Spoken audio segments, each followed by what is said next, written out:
موضوع درسي في أحكام الحج وفضائل الحج في الوعظ والإرشاد. الحمد لله وكفى والصلاة والسلام على خاتم الأنبياء سيدنا وحبيبنا محمد المصطفى وعلى آله المجتبى وأصحابه النجبى. اللهم صل على سيدنا محمد النبي الأمي الهاشمي وعلى آله وأصحابه نجوم الهدى. أما بعد فقد قال الله تبارك وتعالى في القرآن المجيد والفرقان الحميد: أعوذ بالله من الشيطان الرجيم. بسم الله الرحمن الرحيم.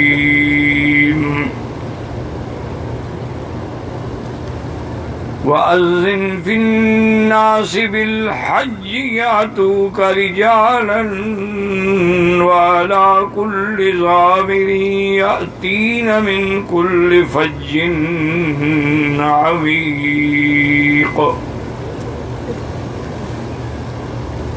قال النبي صلى الله عليه وسلم: العمرة إلى العمرة كفارة لما بينهما والحج المبرور ليس له جزاء إلا الجنة. صدق الله العلي العظيم وصدق رسوله النبي الكريم ونحن على ذلك لمن الشاهدين ومن الشاكرين والحمد لله رب العالمين. رب اشرح لي صدري ويسر لي أمري واحلل عقدة من لساني يفقهوا قولي. رب زدني علما. سبحانك لا علم لنا إلا ما علمتنا إنك أنت العليم الحكيم. برادران اسلام، واجب الاحترام بزرگوں، دوستوں، بھائیوں، عزیز نوجوانوں، اللہ تبارک و تعالیٰ کے کلام مقدس میں سے ایک آیت مبارکہ اور آقا انعامدار حبیب کبریا سیدنا محمد المصطفیٰ وعلى آلہ واصحابہ وسلم تسلیما کثیرا کثیرا کہ فرامین مبارکہ میں سے ایک حدیث تلاوت کی ہے. دعا فرمائیں اللہ تعالی اس عاجز کو مع الاہل صحت عافیت کاملہ دائمہ عاجلہ اور حق بات بیان کرنے کی توفیق عطا فرمائیں. آپ کو حق سننے سمجھنے کی، ہم سب کو مل کر حق پر عمل کرنے کی توفیق عطا فرمائیں. میں نے اپنے سابقہ دروس میں حج کے بارے میں کچھ باتیں عرض کی تھیں، اور آج بھی میری گزارش ہے کہ جو مسئلہ سنیں اس کو دماغ میں رکھیں اور ایک دوسرے کو آگے پہنچائیں، اور اس کے ساتھ ہی کوئی کتاب چھوٹی سی حج اور عمرے کے مسائل پر لے لیں اور بار بار پڑھیں. اس کو ایک دفعہ پڑھنے سے سمجھ نہیں آتی، اور بار بار پڑھنے سے بھی جہاں سمجھ نہ آئے وہاں ایک نشان لگا دے پنسل سے، وہ عالم سے پوچھ لیں. میں نے جو کل عرض کیا تھا، اللہ کرے آپ کو یاد ہو کہ حج کے مہینے کتنا ہیں؟ یاد ہے انشاءاللہ. اور حج کے 3 مہینوں کے نام کیا ہیں؟ شوال، ذی القعدہ اور ذی الحجہ، الحمدللہ۔ اور حج کی قسمیں کتنی ہیں؟ کون سی؟ قران، تمتع اور افراد۔ حج کے مہینے بھی 3 اور حج کی قسمیں بھی 3۔ اچھا، اور اسی طرح یاد رکھیں کہ ہم نے جو جمرات مارنے ہیں وہ کتنی ہیں؟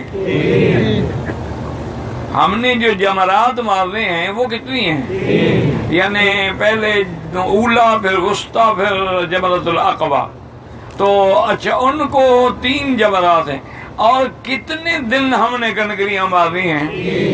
وہ دن کتنی ہیں بھئی؟ 10، 11 اور 12۔ وہ تو پھر افضل ہے کہ کوئی 13 کو رہنا چاہے، ورنہ 12 کی کنکریاں مار کے واپس آ جائے تو وہ فارغ ہو جاتا ہے۔ فَمَن تَعَجَّلَ فِي يَوْمَيْنِ فَلَا إِثْمَ عَلَيْهِ۔ تو یعنی وہ بھی کتنے ہیں؟ 3۔ اچھا، اور حنفی مسلک میں طواف کے لیے دن کتنی ہیں؟ 3، 10، 11 اور 12۔ کتنے دن ہیں؟ 3 ہیں۔ وہ کہتے ہیں کہ 12 تاریخ کی مغرب سے پہلے طواف زیارت ہو جائے۔ اگر بعد میں کرے گا طواف تو ہو جائے گا، لیکن دم پڑ جائے گی۔ باقی ائمہ کے نزدیک پابندی نہیں ہے، وہ کہتے ہیں 13 کو بھی کر سکتا ہے۔ حتیٰ کہ بعض علماء کا تو یہ بھی قول ہے کہ وہ ذی الحج کے مہینے میں بھی کر سکتا ہے، لیکن افضل وہی ہے، یاد رکھو، اعلیٰ وہی ہے، چونکہ مسلک احناف پر یہ ہوتا ہے، ان کی کوشش یہ ہوتی ہے کہ عین سنت کے مطابق ہو۔ وہ یہ کہتے ہیں کہ بھی حضور پاک نے طواف زیارت جو ہے وہ کب کیا ہے؟ 10 تاریخ کو آپ نے کنکری ماری، قربانی کی، حلق کرایا، پھر طواف زیارت کے لیے تشریف لے۔ اور 13 کے بعد تو حضور چلے گئے مدینہ شریف، اس کے بعد تو حضور ٹھہرے ہی نہیں ہیں۔ تو لہذا ان کے نزدیک افضل یہی ہے کہ آدمی 10 کو، 11 کو یا 12 کو مغرب سے پہلے طواف زیارت کر لے۔ اب یہ یاد رہے گا انشاءاللہ، خدا کرے یاد رہ جائے انشاءاللہ۔ میں کوشش تو کروں گا کہ حج کے آنے سے پہلے آپ کو تمام مسائل جو ہے وہ یاد ہو جائیں، اللہ کرے۔ لیکن آپ کی بھی دلچسپی ہوگی تو یاد ہوں گے نا، ایسے کیسے یاد ہو سکتے ہیں؟ استاد پڑھاتا رہے اور شاگرد پڑھنا ہی نہ چاہے تو اس کا کیا ہوگا؟ تو بہرحال اب جناب یہ سمجھیں کہ حج کے ارکان کتنی ہیں اور واجبات کتنی ہیں، یاد رکھیں۔ ارکان میں سے علماء فرماتے ہیں کہ 2 ہی رکن ہیں حج کے، ایک ہے وقوف عرفات اور ایک ہے طواف زیارت۔ یہ 2 گویا رکن ہیں، یاد رکھیں، بھول نہ جائیں۔ یعنی ان میں سے اللہ نے کہا، ان 2 میں سے بھی اہم جو ہے وہ وقوف عرفات ہے، کہ اگر آدمی نے سارے کام کر لیے لیکن عرفات نہ کیا تو حج نہیں ہوگا، یاد رکھیے اچھی طرح۔ تو اب حج کے رکن کتنا ہوئے؟ کون سے؟ ایک عرفات کا وقوف اور ایک طواف زیارت۔ باقی ہیں شرائط میں، شرط ہے مثلا کہ نیت بھی ہو اور احرام بھی ہو، کیونکہ کوئی عمل بھی بغیر نیت کے اللہ کے ہاں قبول ہی نہیں ہوتا۔ انما الاعمال بالنیات، ہر عمل کی بنیاد نیت ہے۔ اب ایسے 100 چکر لگا لے طواف کا، نیت نہ ہو تو کوئی فائدہ نہیں۔ صفا مروا 3 دن دوڑتے ہی رہیں، کوئی فائدہ نہیں جب تک نیت نہ ہو۔ تو اب یاد رکھ لیں کہ شرائط میں تو یہ ہے کہ نیت بھی ہو اور احرام بھی ہو، اور ارکان میں یہ ہے کہ وقوف عرفات بھی ہو اور طواف زیارت بھی ہو۔ انشاءاللہ یہ یاد رہے گا اللہ کی رحمت سے۔ اب ہیں واجبات۔ واجبات کا معنی یہ ہوتا ہے کہ اگر خدا نہ خواستہ کوئی واجب چھوٹ جائے تو دم دینے سے ازالہ ہو سکتا ہے۔ یہ نہیں کہ آمدن چھوڑ دے، 6 جی بکری دے دیں گے، کوئی بڑا آدمی ہو، اور یار چھوڑو بکری دے دیں گے، چلو 2 دے دیں گے، 3 دے دیں گے، کیا فرق پڑے گا؟ نہیں، یہ تو پھر اللہ کے دین سے مذاق ہے، اللہ کے دین کا نعوذ باللہ تمسخر اڑانا ہے۔ وہ تو یہ ہے کہ اگر واجب چھوٹ گیا ہے سہون بھی چاہے عمدن بھی تو اس کا ازالہ دم سے ہوتا ہے. ہاں اگر واجب چھوٹا ہے عذر کی بنا پر تو پھر دم نہیں ہوگی. اب یاد رہے گا حج کے ارکان کتنے ہیں؟ یعنی آپ نے دیکھ لیا 2 ہیں کہ ایک عرفات اور ایک طواف زیارت. شرط کیا ہے؟ نیت اور احرام. واجبات کتنی ہیں؟ وہ 6 ہیں. حج کے واجب کتنی ہیں؟ 6. یاد رکھیں حج کے واجبات کتنی ہیں؟ 6 ہیں. اب اس میں یہ دیکھ لیں مزدلفہ کا وقوف جو ہے وہ واجب ہے. ایک مزدلفہ کا وقوف جو ہے وہ واجب ہے. رمی جمرات کنکریاں مارنا جو ہے وہ واجب ہے. اور اسی طریقے سے آپ یہ صفا مروہ حج کی دوڑنا وہ بھی واجب ہے. اور سر منڈانا وہ بھی واجب ہے. اور قربانی جو ہے وہ بھی واجب ہے. تو کتنے واجب ہو گئے؟ 5 ہوئے. یعنی 1 منٹ ٹھیک ہے وہ 5 ٹھیک کہہ رہے ہیں. اور 6واں واجب کیا ہے؟ طواف الوداع. اب کتنے واجب ہو گئے؟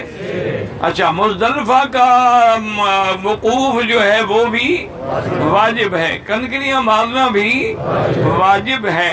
سر مڈانا بھی واجب ہے. قربانی کرنا بھی واجب ہے. اور اس صفا مروہ دوڑنا بھی واجب ہے. اور جاتے ہوئے طواف الوداع کرنا بھی واجب ہے. یاد رکھو انشاءاللہ یاد رہیں گے. حج کے واجبات کتنے ہیں؟ 6. اچھا اب ایک بنیادی بات سمجھ لیں کیونکہ اللہ نے قرآن پاک میں جو حکم دیا ہے وہ یہی ہے کہ یا ایھا الذین آمنوا اطیعوا اللہ واطیعوا الرسول. اور کہیں اللہ فرماتے ہیں وَمَن يُطِعِ الرَّسُولَ فَقَدْ أَطَاعَ اللَّهَ. اور کہیں فرماتی ہیں مَا آتَاكُمُ الرَّسُولُ فَخُذُوهُ وَمَا نَهَاكُمْ عَنْهُ فَانْتَهُوا. اللہ نے فرمایا میری بھی اور میرے مدنی پاک کی بھی اطاعت کرو. اور دوسرے مقام پہ اللہ نے اتنا اونچا کر دیا محمد مصطفیٰ صلی اللہ علیہ وسلم جو میرے مدنی کی اطاعت کرتا ہے گویا وہ میری اطاعت کر رہا ہے.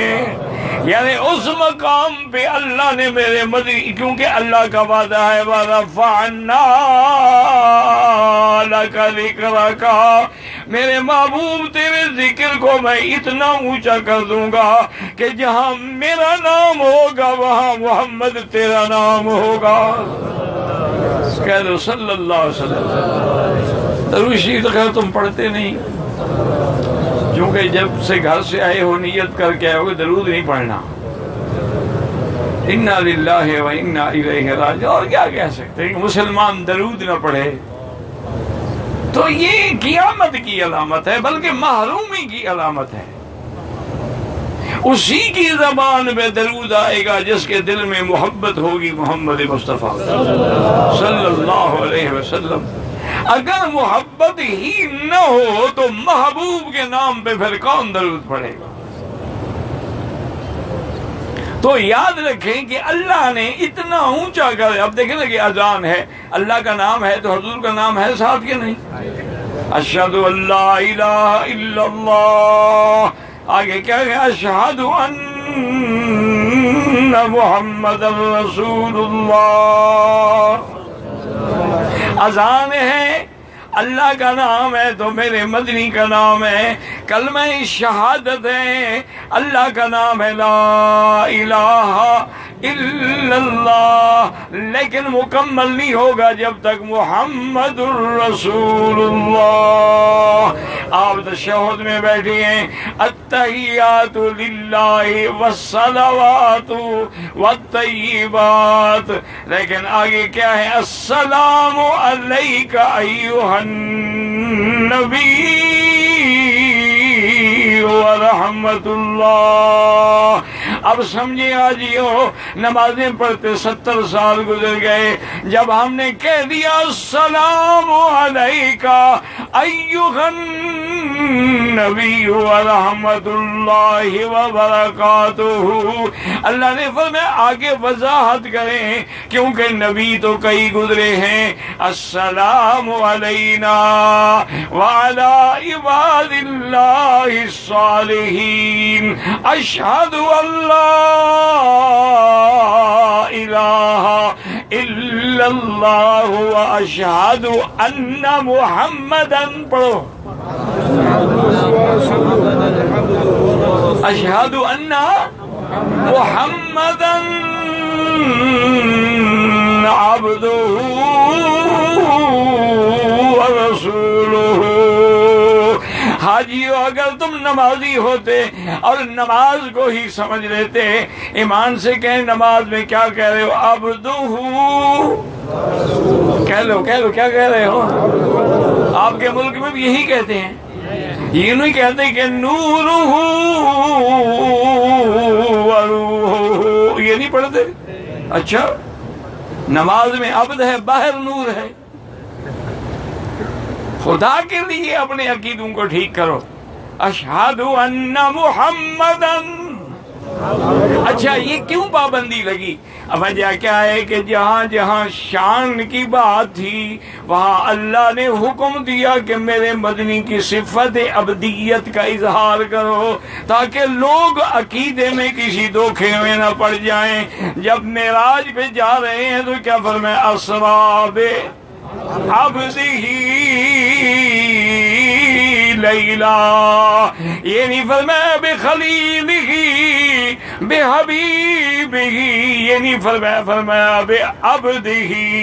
اور پھر جب اوپر چڑھے گئے اور وحی آئی، وہاں بھی کیا فرمایا؟ وَأَوْحَىٰ إِلَىٰ عَبْدِهِ مَا أَوْحَىٰ۔ تو اصل بات یاد رکھے، اللہ نے حضور کے نام کو اتنا اونچا کر دیا ہے، کسی بھی جگہ کسی بھی مقام پہ دیکھ لیں جہاں اللہ کی اطاعت ہے وہاں محمد الرسول اللہ کی اطاعت ہے۔ کہہ دو صلی اللہ علیہ وسلم۔ شوق سے درود پڑھا کرو، یہ کہنا گزارا کرنا، نہ گزارا نہ کرو، دل سے نکلے، اندر سے آواز نکلے۔ اللہم، توجہ کرو، کیا دل اور زبان موافق ہے؟ اللہم صل علی محمد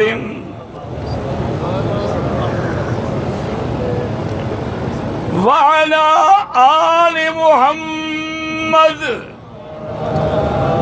دروشی پڑھ لو، صلی علی وعلی، حالانکہ موقع تو تھا اہل محمد، لیکن اللہ نے اہل کی بجائے فرمایا آل محمد۔ سمجھ آیا مسئلہ کہ نہیں سمجھ آیا؟ توجہ کرو گے تو آئے گا، جب توجہ کرو گے تو آئے گا، نہ تو پھر وہی ہوگا دم مست کلندر تلیدہ پہلا نمبر۔ یہ مسئلہ کس نے ثابت کیا؟ ایک گانے والی نے، نہ قرآن ہے نہ حدیث ہے۔ انا للہ و انا الیہ۔ اب غور کرو، توجہ کرو، اگر اہل کا لفظ ہوتا اس میں اہل بیت ہوتے، حضور کی اولاد ہوتی، حضور کا اہل ہوتا۔ یہ اللہ کا کرم ہے کہ میرا مدنی تیری امت پہ بھی میں راضی ہو گیا ہوں۔ نماز پہ جب درود پڑھے جیسے تجھ پہ سلام، تیری پوری امت پہ بھی سلام ہے، والا آلہ۔ کیوں؟ آل کا معنی کیا ہوتا ہے؟ اتباع کرنے والا، جو کسی کی اتباع کرتا ہے اس کی آل ہے۔ جیسے قرآن کہتا ہے قیامت میں حکم ہوگا ادخلوا آل فرعون اشد العذاب۔ تو آل فرعون کون ہے؟ جو فرعون کے مسلک پہ تھے، عقیدے پہ تھے۔ جو حضور کے عقیدے پہ ہے وہ آل محمد ہے، صلی اللہ علیہ وآلہ آلہ واصحابہ وسلم تسلیما کثیرا کثیرا۔ تو اللہ نے حکم دیا. تو اب یہ بات بالکل دماغ میں بٹھا لو. حج کہاں ہوتا ہے؟ ہاں جی یار بولو تو صحیح نا. زندہ ہو ابھی تھکے، ابھی تو حج بھی نہیں کے پہلے تھکے ہو تم. حج کہاں ہوگا؟ میرے مدنی پاک نے جب حج کیا ہے تو وقوف والے دل کہاں تھے؟ 8 کو کہاں تھے؟ 9 کو کہاں تھے؟ پھر 10 کو کہاں تھے؟ تو جو عرفات میں ہو اور مینا میں نہ ہو، مکے میں ہو اور مینا میں نہ ہو، وہ حاضر ناظر ہوتا ہے. نہیں سمجھ آیا مطلب؟ بھائی جب حضور ہر جگہ موجود ہے، عرفات جانے کی کیا ضرورت ہے؟ وہ تو ہر جگہ موجود ہے. اچھا پھر حضور کو مدینہ چھوڑ کے آنے کی کیا ضرورت ہے؟ وہ وہاں بھی موجود، مکے بھی موجود، عرفات بھی موجود، مینا بھی موجود. اللہ نے فرمایا نانا میرا مدنی ہجرت کر کے دکھلا دو. مکے میں ہو تو غار میں نہیں ہو، اور غار میں ہو تو مکے میں نہیں ہو، مدینے میں ہو تو مکے میں نہیں ہو، مینا میں ہو تو عرفات میں نہیں ہو، تاکہ ہر مسلمان کو مسئلہ سمجھ آ جائے کہ ہر جگہ حاضر ناظر ہونا اللہ کی صفت ہے، محمد مصطفیٰ کی صفت نہیں ہے. سمجھ آ گیا ہے؟ اچھا یہ بھی سوچو کہ اللہ کی صفت کا معنی کیا؟ یہ نہیں کہ اللہ ہر جگہ ہے. قرآن بھی کہتے ہیں وَهُوَ مَعَكُمْ اَيْنَمَا كُنْتُمْ، تم جہاں بھی ہو خدا تمہارے ساتھ ہے. تو ساتھ کا معنی یہ نہیں وہ جو ہمارے حلوائیوں نے بنا لیا ہے. انہوں نے کہا ساتھ کا معنی یہ ہے کہ ظاہر میں تو پیر فریدن، باطن میں خود اللہ. چاچن وانگ مدینہ نسدم کوٹ مٹھن بیت اللہ. اِنَّا لِلَّهِ کہہ دو لا حول ولا قوت. وہ کہنے والا مر گیا، بس اب خدا کو حساب دے رہا ہو. اللہ اکبر. یہ معنی نہیں کہ اللہ تمہارے ساتھ. اچھا شیعہ نے بھی یہی معنی کیا. انہوں نے کہا کہ جناب بالکل خدا خدا ہے، علی علی ہے، لیکن خدا علی کے اندر حلول کر گیا ہے، اب وہ مولا علی ہے. یہ عقیدہ شیعہ کا ہے، بریلویوں نے شیعہ سے لیا ہے، اور شیعہ نے یہودیوں سے لیا ہے. اصل عقیدہ یہودیوں کا ہے کہ عزیر خدا کا بیٹا ہے. وہاں سے یہ مسئلہ چلتا چلتا شیعہ میں آیا، شیعہ سے چلتے چلتے ہمارے اہل بدعت کے پاس بھی آ گئی. چونکہ بریلوی سارے تو غلط نہیں ہے نا، جو ان میں اہل بدعت ہے وہ غلط ہے. اب تو ماشاءاللہ دیوبندی بھی ایسی بدعتیں کرتے ہیں کہ بریلوی بھی پیچھے رہ گئے. ہاں یہ چھوڑو ان باتوں کو، یہ گھر کی بات ہے، چھیڑیں گے تو تکلیف ہوگی. ہاں بالکل.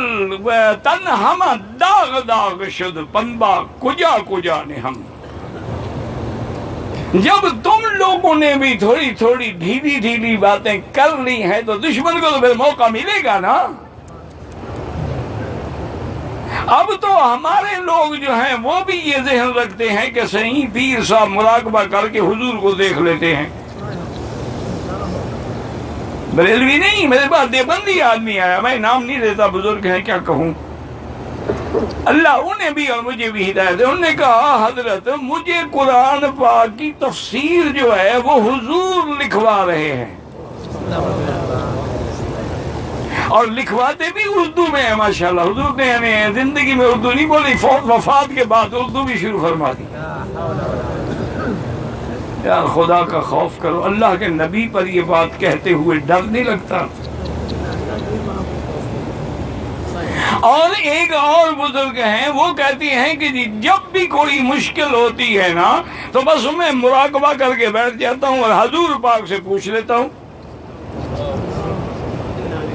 اللہ کے بندے، حضرت علی اور عائشہ میں جنگ ہو گئی، ان سے بھی کچھ زیادہ قریب تھا. ایک محبوبہ ہے اور ایک حضور کا محبوب ہے، علی محبوب ہے.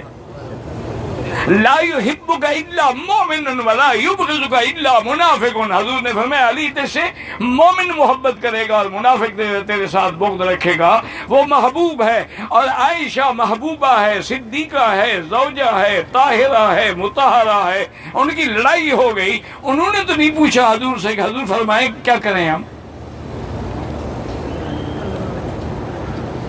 تمہارے مولوی کو جرأت ہو گئی حضور سے پوچھ لیتا ہے. حضرت حسین اپنے بچوں کے ساتھ شہید ہو گئے اور خدا سے ڈرو. حسین نے بھی نہیں پوچھا نانا کربلا جاؤں کہ نہ جاؤں.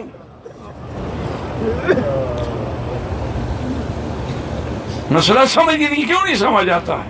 مسئلہ سمجھ آتا ہے، سمجھ میں نکتہ ہے توحید آ تو سکتا ہے. تیرے دماغ میں بت خانہ ہو تو کیا کہیے. اب یاد رکھ لیں کہ انشاءاللہ العزیز یہ بنیادی بات ہے. اللہ کرے تجھے بھی سمجھ آ جائے کہ حج ہے، زکوٰۃ ہے، نماز ہے، روزہ ہے، جو بھی ہے اس کے لیے دو شرطیں ہیں.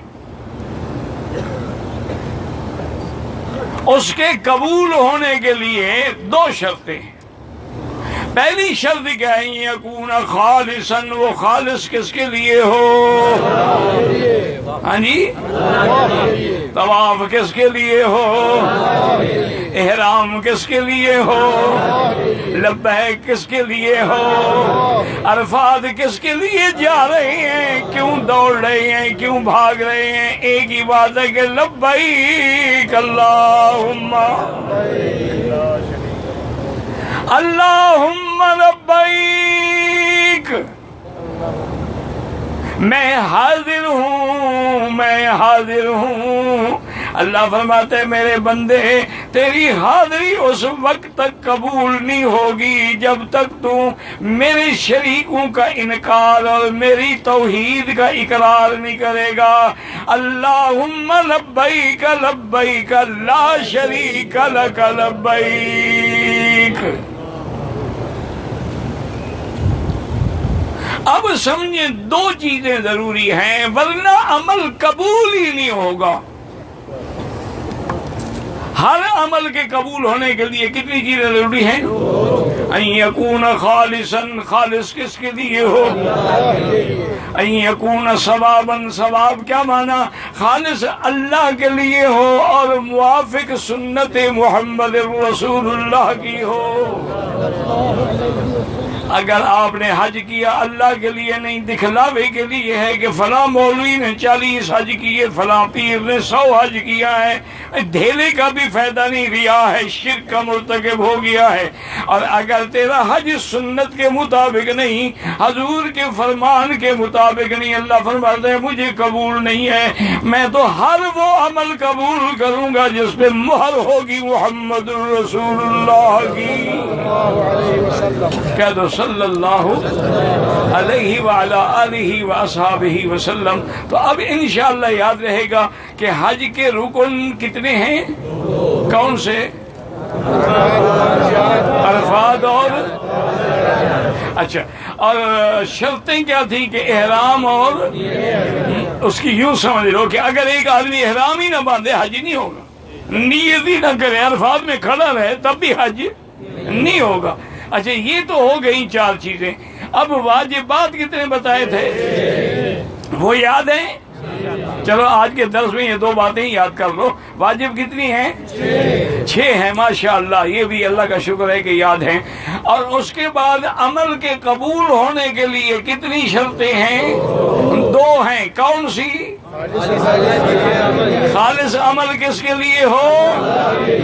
قربانی کس کے لیے ہو؟ نماز کس کے لیے ہو؟ لبیک کس کے لیے ہو؟ اللہ کے لیے. اور دوسری کیا ہے کہ موافق و سنت موافق و سنت رسول اللہ. اس کی ایک چھوٹی سی مثال تھا کہ خدا کہے تمہیں مسئلہ سمجھ آ جائے. کہتے ہیں جی اگر ہم 12 ربیع الاول بناتے ہیں، میلاد مناتے ہیں، عرس مناتے ہیں اور بزرگوں کی مزاروں پہ چادریں چڑھاتے ہیں، اگر مناتے ہیں تو مگر وہابیوں کو پتہ نہیں کیا ہوتا ہے. یعنی ان کا مذہب اگر سے شروع ہو کے مگر پہ ختم ہو جاتا ہے. نہ قرآن ہے نہ حدیث ہے. اگر ہم کرتے ہیں مگر کیا ہوتا ہے؟ اچھا عشاء کی کتنی نماز رکعتیں ہیں؟ ہاں جی جلدی جلدی بتاؤ، عشاء کی کتنی رکعتیں ہیں؟ اگر 5 پڑھ لو تو مگر کیا ہوتا ہے؟ نہیں ہوگی۔ اچھا اگر تم 9 کے بجائے کل عرفات جا کے بیٹھ جاؤ تو مگر کیا ہوتا ہے؟ یہ اگر مگر کیا ہوا؟ اب دیکھو نا جی کہ صفا مروہ ہے، کتنے چکر ہیں؟ کہاں سے شروع کریں گے؟ ختم کہاں کریں گے؟ اگر کوئی مروہ سے شروع کر کے صفا پہ ختم کرے قبول ہوگا؟ کیوں؟ وہ موافق نہیں سنت رسول اللہ کے۔ حضور نے شروع کی ہے صفا سے، تو صفا سے شروع ہوگا تو قبول ہوگا۔